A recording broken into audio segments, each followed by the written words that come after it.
Marcel Guilavogui, qui risque d'être la superstar du procès en appel dans le cadre des massacres du 28 septembre 2009, ne risque-t-il pas de gâter en appel? C'est ce que nous allons examiner dans cette vidéo. Suivez.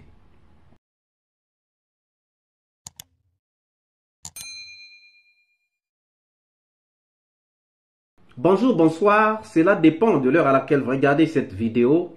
Bienvenue si vous nous découvrez pour une première fois. Ça a toujours été un réel plaisir pour moi de venir devant vos écrans vous exposer les analyses de Soleil d'Afrique.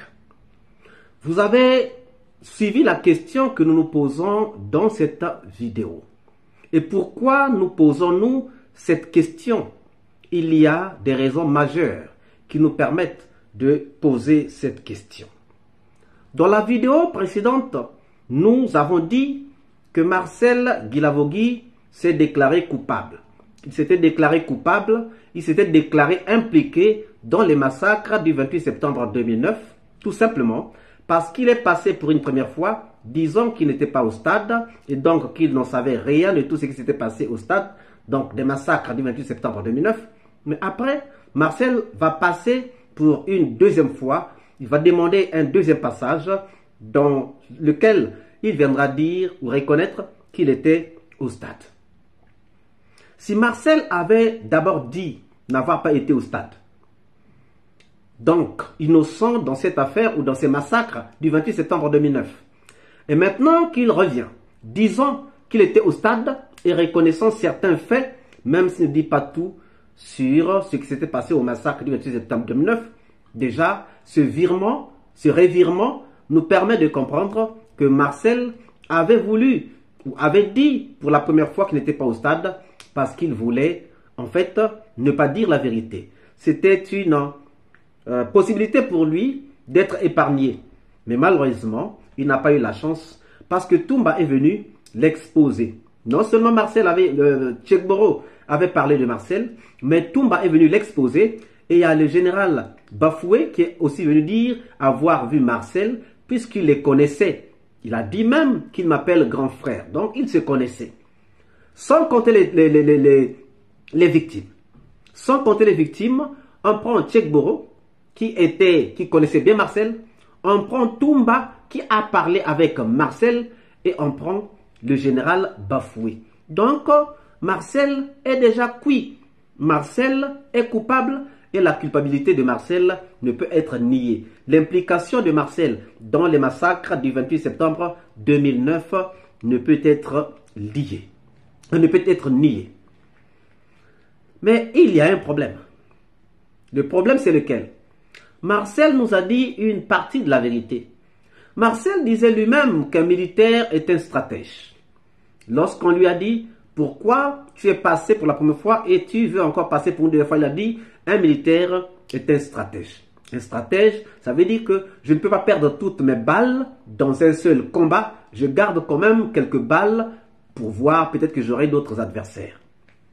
Donc, Marcel avait gardé le mutisme. Pourquoi? Il attendait la réaction des autres. La réaction de ceux qu'il essayait de couvrir.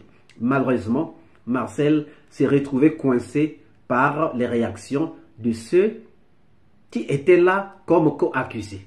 En commençant par Toumba. Il y a même Dadis, il y a même Pivi, il y a les victimes et il y a les témoins aussi qui ont parlé de Marcel.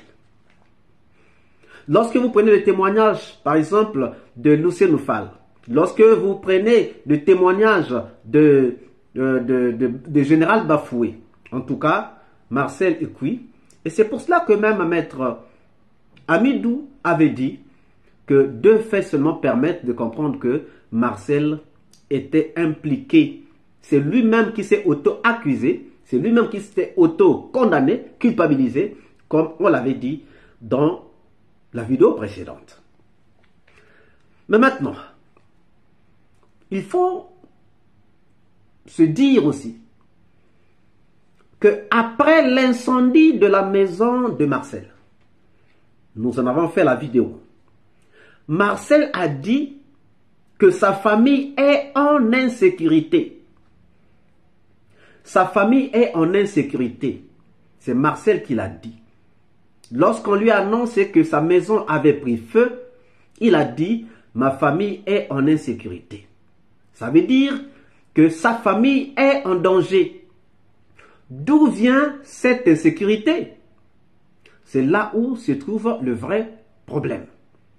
C'est ça la vraie question à se poser. Est-ce que Marcel a des dettes envers des gens qui sont en train de le menacer en partant donc brûler sa maison? On ne sait pas. Est-ce que Marcel a reçu des menaces depuis la prison qui lui permet de comprendre après l'incendie de sa maison que sa famille est en insécurité? On ne sait pas. Est-ce que Marcel a des ennemis? Nous pouvons dire oui. On ne peut pas être en insécurité sans ennemis. Donc, nous concluons que Marcel a des ennemis. Mais d'où viennent les ennemis de Marcel? Nous pouvons sûrement, clairement, penser que les ennemis de Marcel sont des gens qui sont impliqués dans le massacre du 28 septembre 2009. C'est pour cela que Marcel dit que sa famille est en insécurité. Donc, il y a des gens impliqués dans les massacres du 28 septembre 2009 qui mettent la famille de Marcel en insécurité. Mais qui sont ces gens? Est-ce que c'est des gens qui sont avec lui en prison? Est-ce que c'est des co-accusés?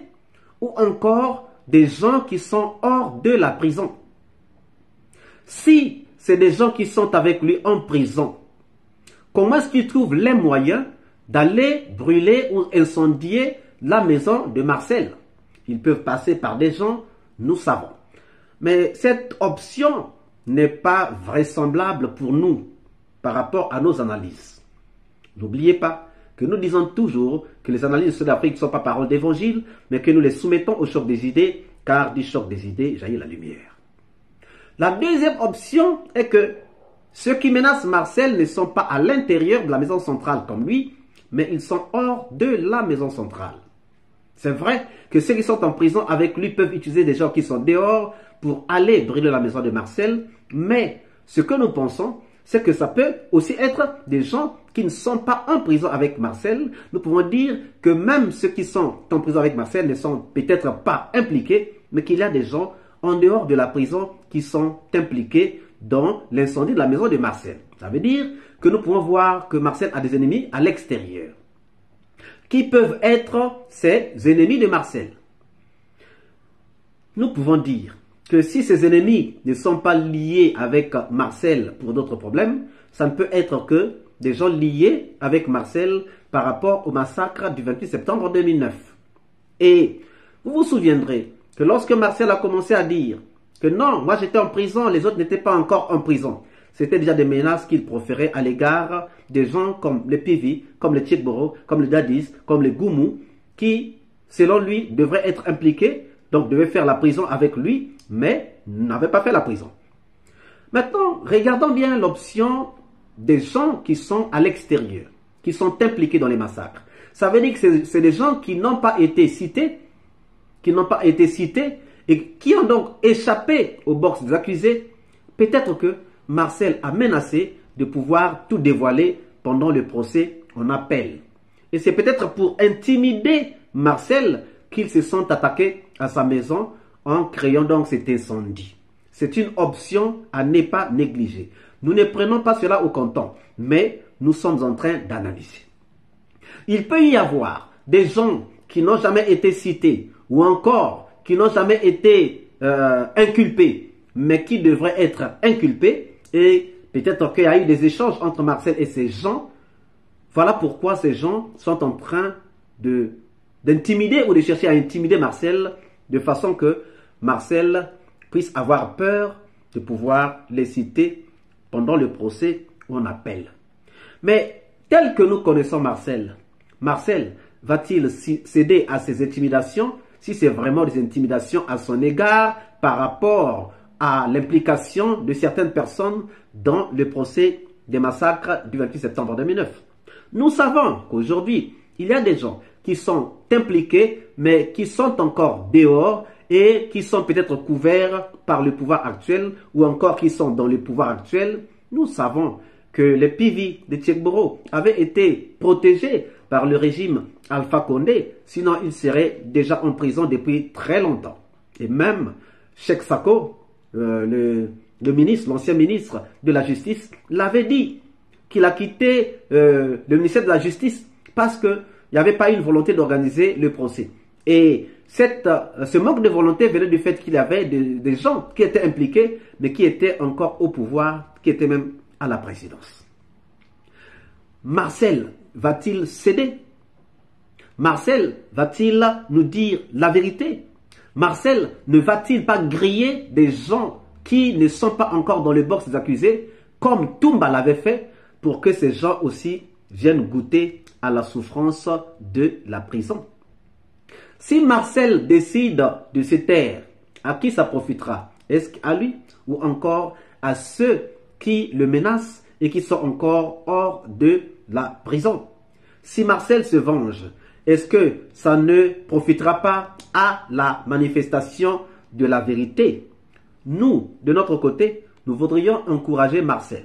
Si Marcel sent que sa famille est en insécurité, et s'il pense que ce sont ceux qui sont dehors, qu'il est en train de menacer, peut-être qu'il a eu des échanges avec des gens, peut-être qu'il y a eu des menaces avec, de la part de certaines personnes, qui poussent Marcel à comprendre qu'il y a l'insécurité dans sa famille par rapport donc à ce qui s'est passé entre-temps. Marcel ne devrait-il pas dire la vérité? Puisque déjà, la peine de Marcel va prendre fin dans 2 ans. Marcel ne devrait-il pas dire la vérité? Marcel ne va-t-il pas ou ne risque-t-il pas de gâter ce procès des massacres du 28 septembre 2009? Voilà la question que nous vous laissons et pour laquelle nous attendons vos réponses dans les commentaires.